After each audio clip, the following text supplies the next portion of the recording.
People are trying to find God through their horoscope. People are trying to find their Ishta Devta through the horoscope.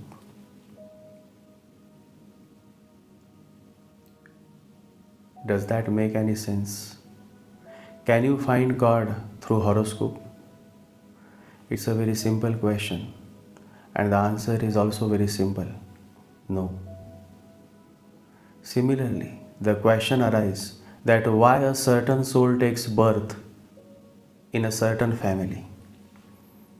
And then the next question arises that why it happens that many a times a certain person cannot resonate with the thought process of his family, and then eventually that person leaves the family for good.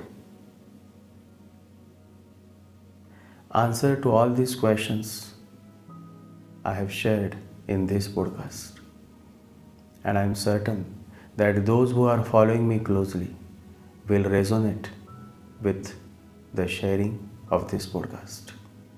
So let's begin.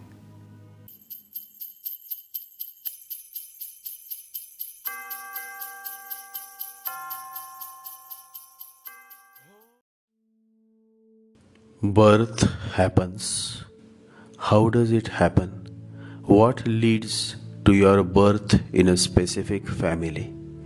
What is a family? Family is a group of souls that in some way or other have been on the same level of consciousness. Remember, a human being is a part of the whole called by us universe, a part limited in time and space. He experiences himself, his thoughts, and his feelings as something separate from the rest, a kind of optical delusion of consciousness, quotes Albert Einstein. Mohan asked, but sometimes a man or a woman leaves the family and sets on his or her own way. That is right. It simply means that now his or her consciousness level has either risen above the consciousness level of his family or has fallen below the consciousness level of his family. In both situations, such a man or a woman can no longer stay with the family. They move out. It is the state of consciousness that decides the whole course of your birth and rebirths. Choice always comes your way. You have to make a choice. Every choice that you make goes on shaping your destiny. To make a good choice, you have to raise your awareness, your consciousness.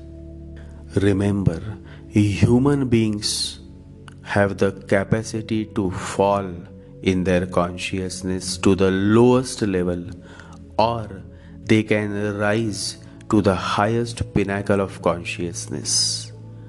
You may leave your family if your consciousness level has risen above the level of your family members, and you may also leave your family if your consciousness level has fallen below the consciousness level of your family members. One is a positive development, the other is a negative. A soul takes birth based on his or her consciousness level. There is nobody in the cosmos who directs the soul to take birth in a specific family. The soul finds its own way based on its consciousness level. It selects or is dragged or moved towards a certain family, a certain womb. So everything happens naturally based on the stages of consciousness. The soul comes exactly into a family whose Ishta Devta the soul has been worshipping for many past births. Accidents happen. Similarly, Accidental births also take place where the Ishta Devta of the family and the Ishta Devta of the soul happens to be different.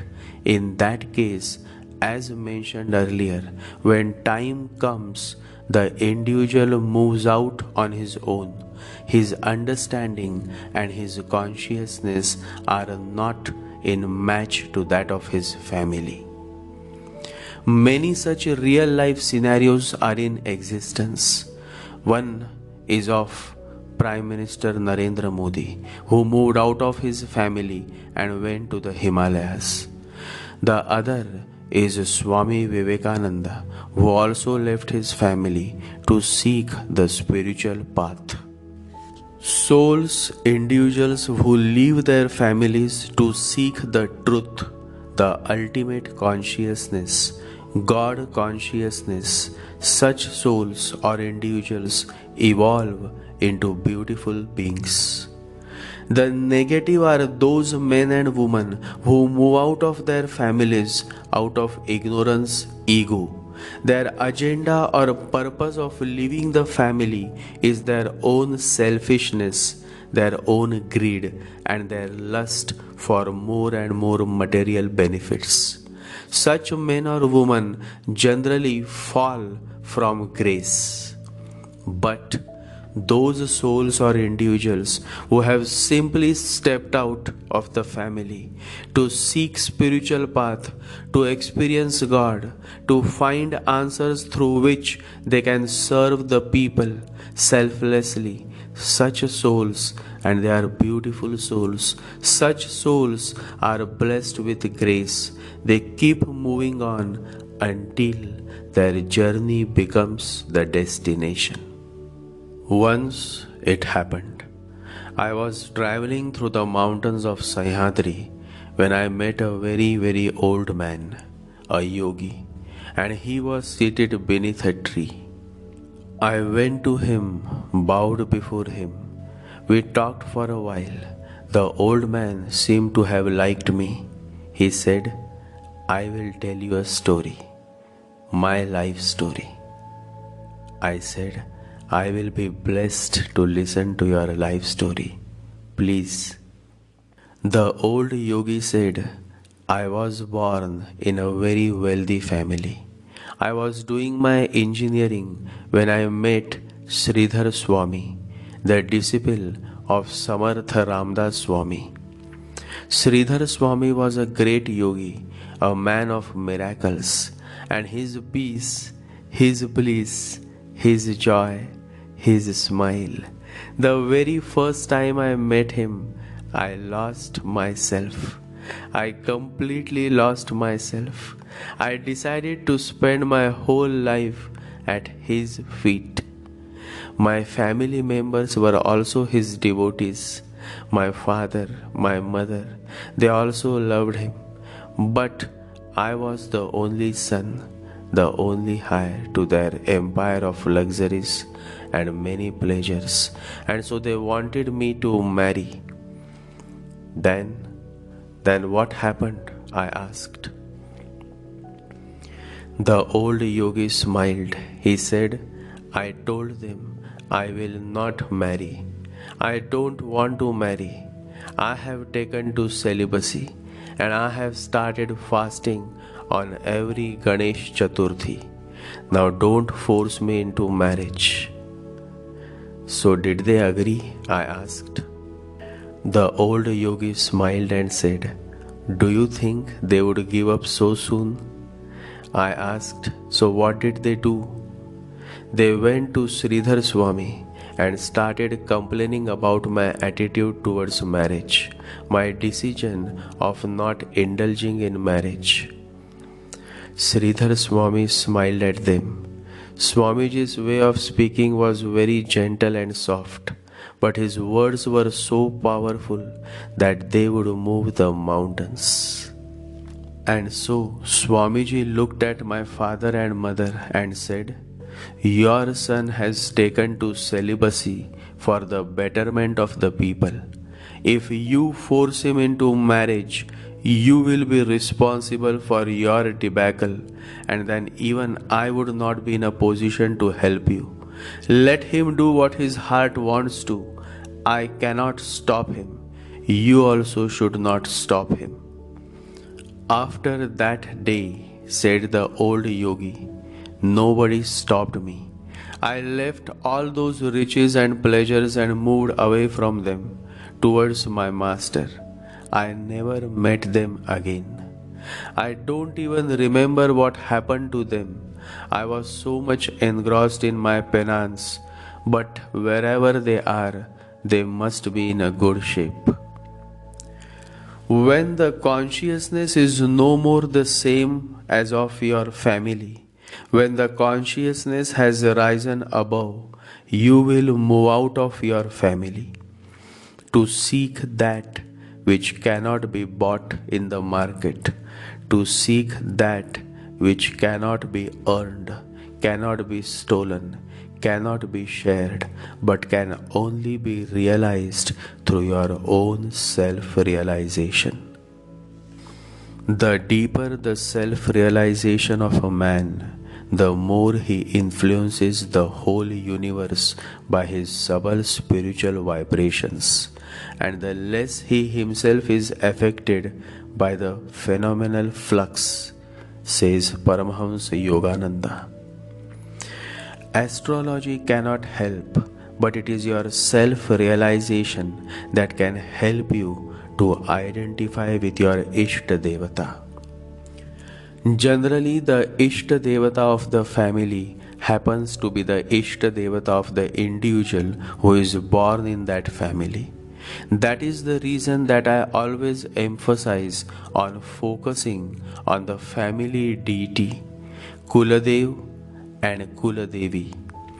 Samartha Ramdas, the Guru of Chhatrapati Shivaji Maharaj, has specifically mentioned that every individual born in a Hindu family should worship and remember his or her family deity, that is Kuladev and Kuladevi.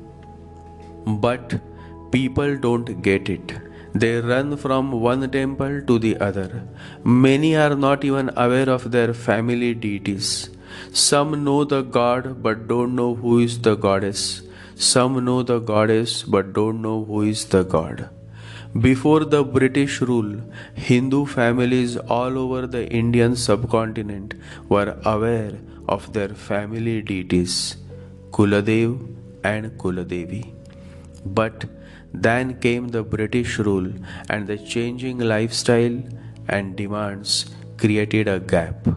Today, this gap has become the primary reason for many families who are lost, simply lost. They don't know their family deities. They keep visiting hundreds of temples, but nothing happens for good. How will it happen? When you are knocking on the wrong door, when you are dialing the wrong number. The right door is the door of your family deity. The right number to connect is your family deity's number, the Kuladev and the Kuladevi. But people are shallow. People are relating everything with astrology, and that is where they go on missing. I would not want my followers to do this mistake, else they too will get trapped in astrology. Astrology should not become a trap, should not become a blockage to your free will. But that is what is happening, and it is very unfortunate and very tragic. God cannot be found by your logic. God cannot be realized by your astrology. God cannot be understood by your calculations. If you really want to understand God, then life has to be loved because it is divine. Life has to be affirmed with your total being because God is hidden in it. God is another name for life, another name for love. Life is to become your God. then whatever life implies becomes divine. And so I appeal to all my followers and listeners that stop identifying everything through the narrow glasses of astrology. Let your vision be wider. Throw away those narrow glasses and look up in the sky that is in your consciousness, and the solution, the answer will be found. Identification or identifying is totally based on your perception. The deeper you move within, the more you can identify with the real problems of your life, the real hurdles to your growth. Lord Krishna has provided with the most significant key that can help every conscious individual to attain self-realization. What is the key? Swadharma. Following your self-nature is self-religion. In the Gita, Lord Krishna asks Arjuna to follow Swadharma, which is self-religion. Swa is a Sanskrit word meaning self, and dharma means religion. Swadharma has nothing to do with the religion you follow. It simply has to do with your self-nature.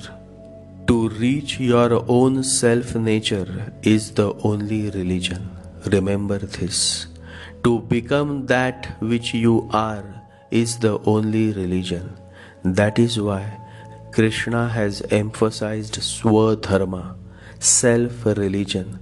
Self-religion or Swadharma has nothing to do with religions. The real meaning of Swadharma is that you settle into your own nature. Swadharma, self-nature. Your nature, your consciousness becomes your isht devata, your religion, your God, and it is this consciousness that finally leads you towards the beyond, the unseen, the God.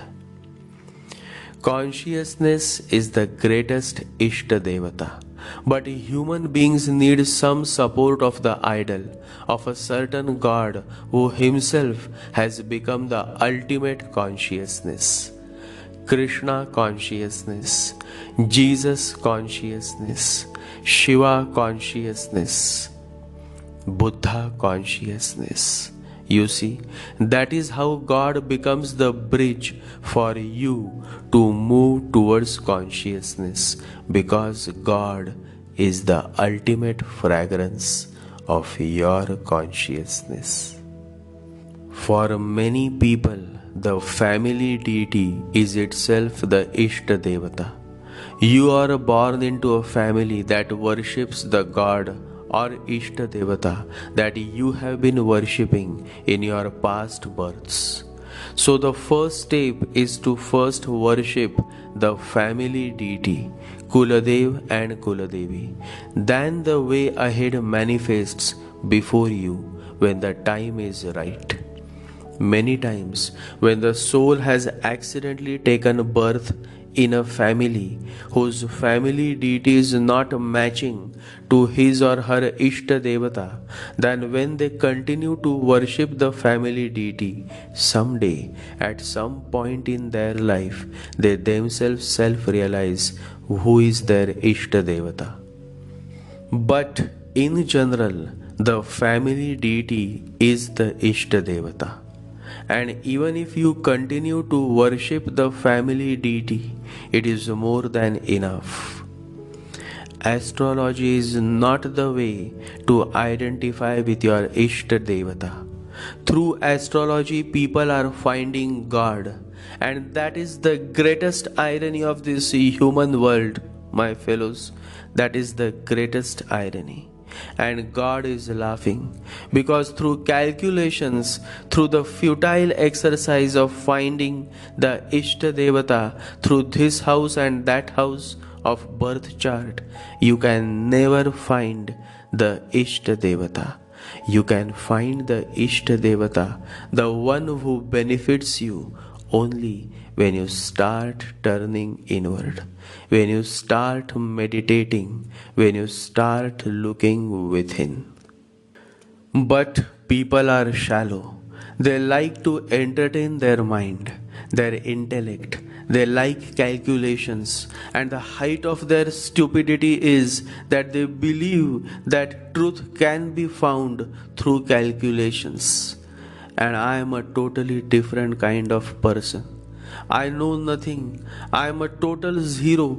If you ask me calculations, I will show you the door because you are using your mind and I have no mind. How will you relate to my sharing? You are in your head and I am in my heart. Disconnection is inevitable. The connection is only possible when the language that I speak is the language that you speak. And that is what Buddha has been doing his whole life, trying to make people remember the forgotten language, the language of the heart. The last word of Buddha was samasti, meaning remember. Just remember the space within you. Just remember to come back to yourself again and again until you are deeply rooted within. Then nobody can disturb you. Nobody can steal away anything from you.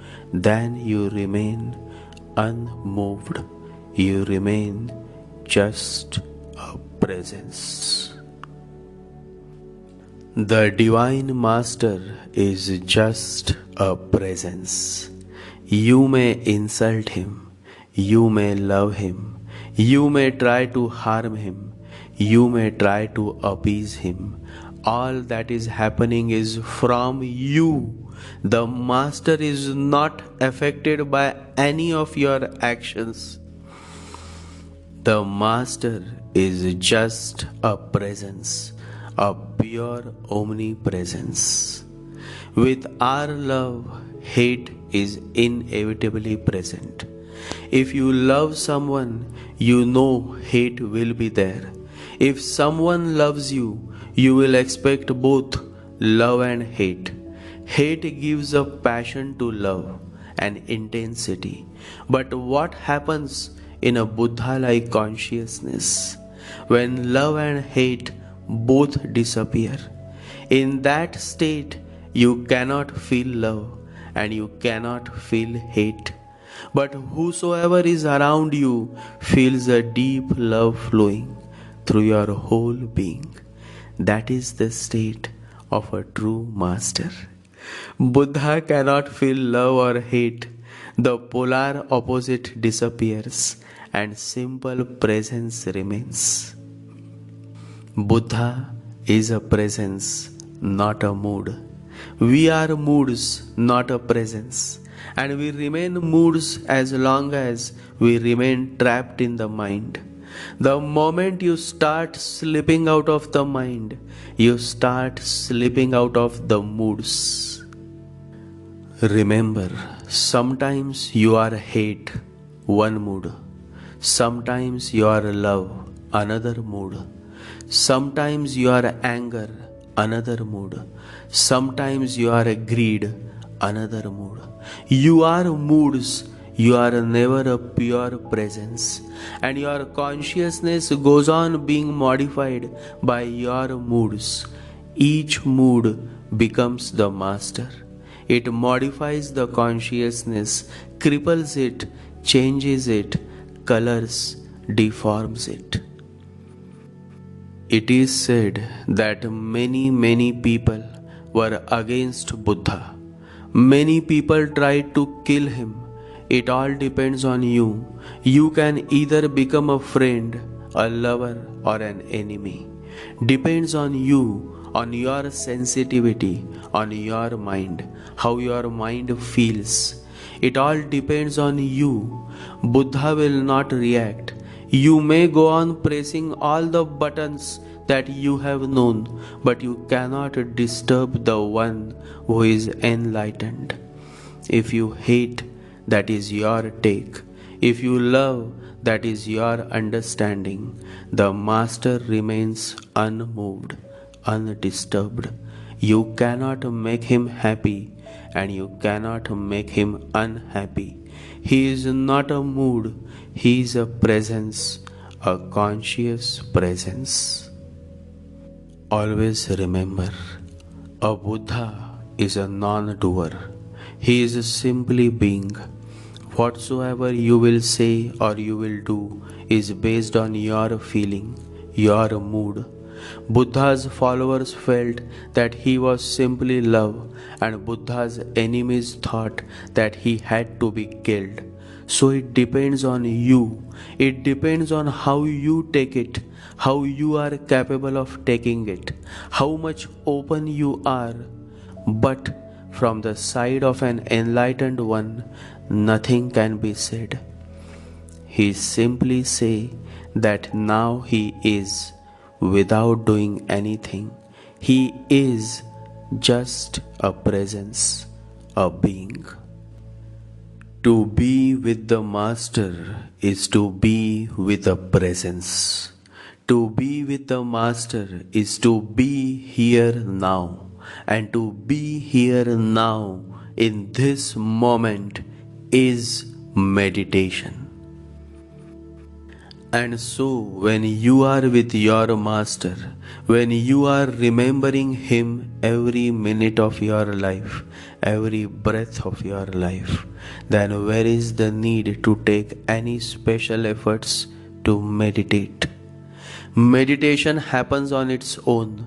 Everything starts happening on its own. The Ishta Devta is also found in His presence. Then all the gods and goddesses are also found in His presence. Once it happened, Sai Baba was alone in Shirdi, and a very close devotee remained with him. Sai Baba said, "Why you stayed behind when the whole village has gone to seek the blessing of Lord Shiva?" The devotee's eyes were filled with tears. Looking at Sai Baba, he said, "Baba, my Shiva is you. I could see him in your presence. I could feel him in your presence. Then what is the need to go anywhere else?" Sai Baba smiled. Lovingly he nodded his head, and a certain fragrance emerged through his presence. The devotee said, "These are the same incense sticks that I had given to the villagers to instill at the Lord Shiva's temple." Incense sticks were instilled and burned 1,000 miles away from Shirdi, and yet its fragrance was coming through the omnipresence of Sai Baba. How to express such a beautiful incident? Language is really poor. Words cannot suffice. One has to go through all kinds of experiences that life provides with. It is through experiences that you evolve. So never be afraid of any experiences. Remember, man learns through experience, and the spiritual path is full of different kinds of experiences. He will encounter many difficulties and obstacles, and they are the very experiences he needs to encourage and complete the cleansing process, says Sai Baba. The greater the cleansing process, the greater is the growth within. Family changes from birth to birth, because as the state of level of your consciousness changes, so does your birth destinations. When you spend your life with more ignorance and less consciousness, your next birth is of inferior level. When you spend your life with more consciousness and less ignorance, your next birth is of a superior level. And so, based on the state of your level of consciousness, your father, your mother, your wife, your husband, your friends, your overall quality of life keeps changing from birth to birth. But what remains the same is your Ishta Devata, your Guru, your Lord. In simple words, if you fail, that is, if you remain ignorant, you remain in the same standard. If you pass, that is, if you follow the level of your consciousness, if you raise the level of your consciousness, you move to the next standard. This cycle continues. Many have fallen and many have graduated, and those who have graduated have become the greatest saints that the world had ever known. But people are shallow. They say, those men or women who became saint or yogis, they all must be extraordinary. Shallow people categorize the evolved beings in a separate category. This is what we have done with Buddha, with Mahavira, with Patanjali, with Kabir. We have put them in a separate category. They are special people. We are ordinary people. But they were also ordinary before they took the jump. It is the jump that has made them extraordinary, not that they were extraordinary. Hence they could jump. The reality is vice versa. The evolved beings were also at some point in their life as ordinary as you and I are. But then what transformed them from ordinary to extraordinary? Courage. Courage to jump into the unknown. Worshipping Hanuman brings courage, and it is this courage that enables you to jump, to risk. The most beautiful way to worship Lord Hanuman is to recite the Hanuman Chalisa.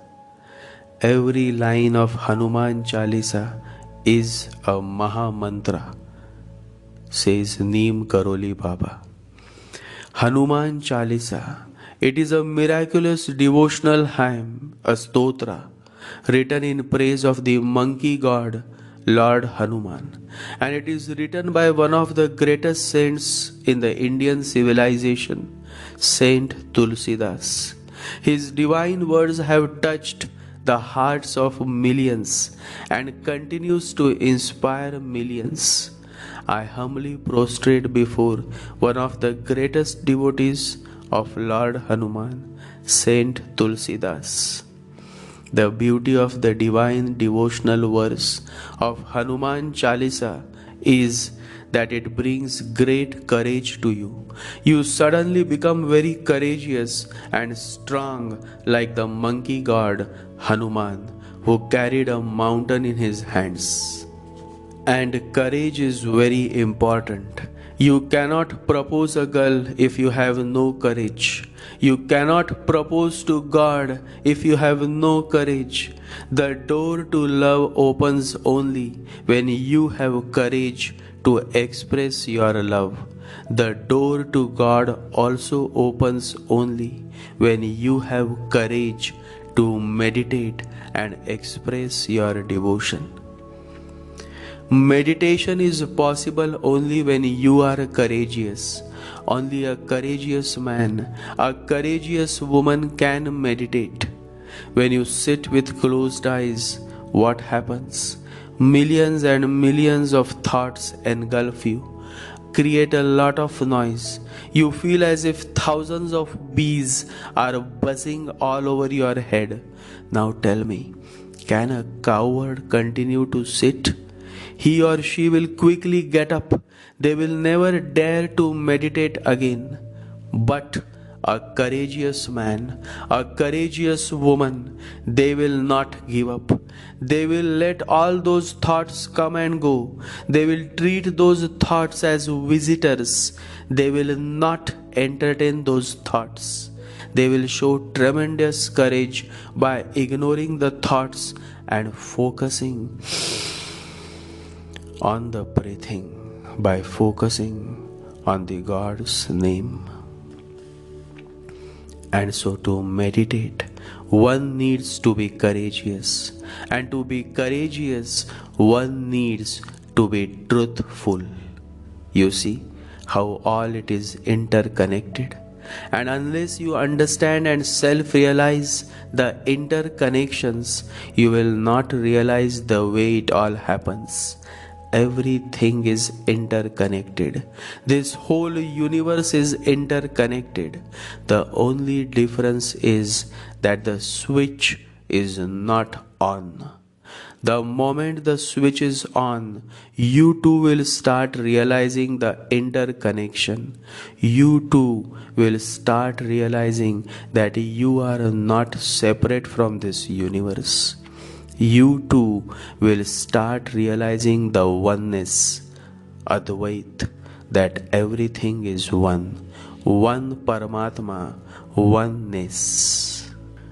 All differences in this world are of degree and are not of kind, because oneness is the secret of everything, says Swami Vivekananda. Ishta Devta or Kula Devata, all the devatas and all the gods are simply to help you move towards oneness. And always remember, before the God comes first the Guru. Through the Guru, all the gods of this whole universe can be experienced. But before God comes, first comes the benevolent, compassionate Guru. Saint Kabir beautifully expresses the significance and importance of Guru.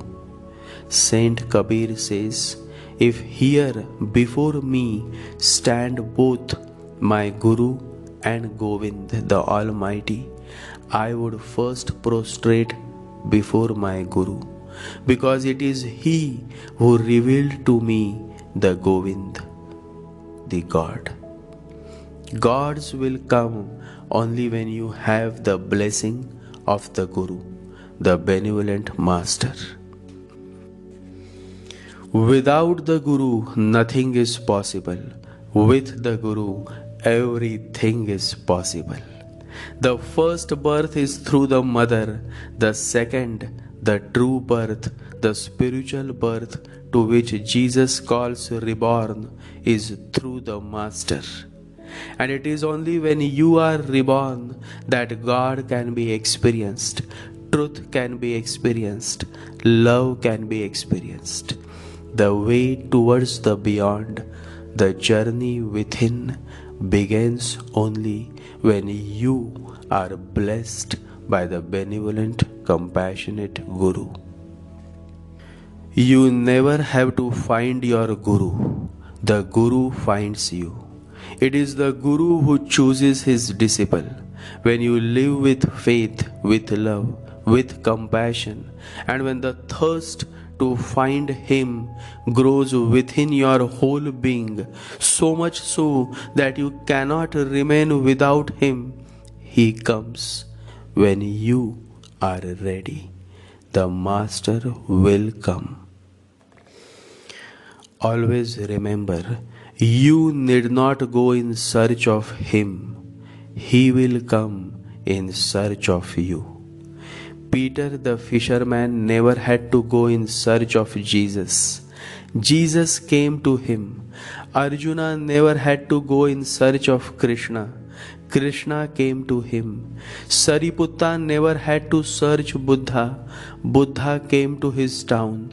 The Master comes when you are ready, when you have become a full moon, when you are willing to surrender yourself, when you are ready to live your life in total surrender.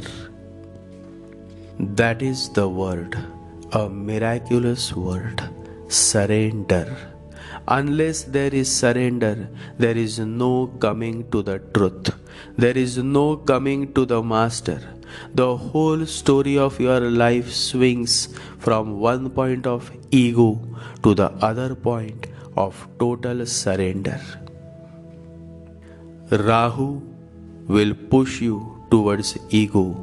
Ketu will help you towards surrender. You all should ask yourself on which side you are, Rahu or Ketu, ego or surrender. The side you decide to be with shapes your life. What you choose is what you become. What you follow is what you become. It all begins with you. It is the conscious choice that you make in your life that matters. Choose wisely, choose consciously. A life lived by choice is a life of consciousness and a life worth living. Meditate. Jai Sri Ganesha, Jai Guru.